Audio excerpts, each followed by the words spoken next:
think cabbage is just another mix-in, but it's actually the key ingredient that determines whether your potato patties turn out crumbly or perfectly smooth and cohesive. Just follow one simple trick and you'll get a silky, well-bound filling without needing loads of flour. Your patties will still hold their shape and crisp up beautifully. First, I prepare 2 potatoes and peel them thoroughly. Then, I cut them into small pieces to help them cook faster. Next, I prepare a pot of water and add a pinch of salt. Once the water comes to a boil, I add the potatoes and boil them for about 15 minutes until they're very soft. Be careful not to overcook them, as they could become mushy. After 15 minutes, I drain the potatoes and use a fork or a potato masher to mash them until completely smooth. Now, I prepare the cabbage by slicing it very thin into fine shreds.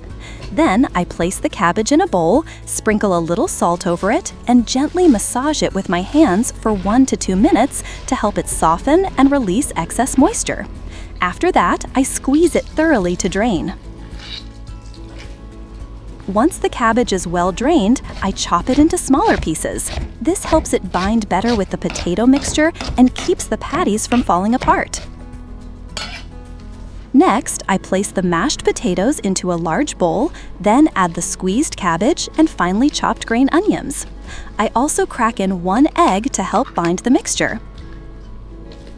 Then I season the mixture with half a teaspoon of salt, half a teaspoon of pepper, 1 teaspoon of paprika, 2 tablespoons of flour, and 1 tablespoon of cornstarch to give it a light crispiness. I mix everything until it becomes a smooth, pliable dough that doesn't stick to the hands. If the mixture feels a bit too wet, just add a little more flour and it'll come together nicely. Finally, I add the grated cheese and mix everything well. Now, I divide the mixture into small portions. You can either roll them into balls and flatten them slightly, or leave them round as they are. Next, I crack the remaining 3 eggs into a bowl and beat them well. I also prepare a plate of panko breadcrumbs. Then I coat each patty by dipping it into the beaten egg, followed by rolling it in the breadcrumbs until it's evenly coated with a crispy outer layer. Repeat this process for all the patties. If you prefer a thicker crust, you can double coat them by repeating the egg and breadcrumb steps. Next, I heat some oil in a pan, just enough to cover about half the height of each patty. Once the oil is hot, I gently place the patties in the pan to start frying. Be sure to fry them over medium heat so they don't burn on the outside while staying undercooked on the inside. I fry both sides until golden brown, then remove and place them on paper towels to drain any excess oil. This dish is best enjoyed hot.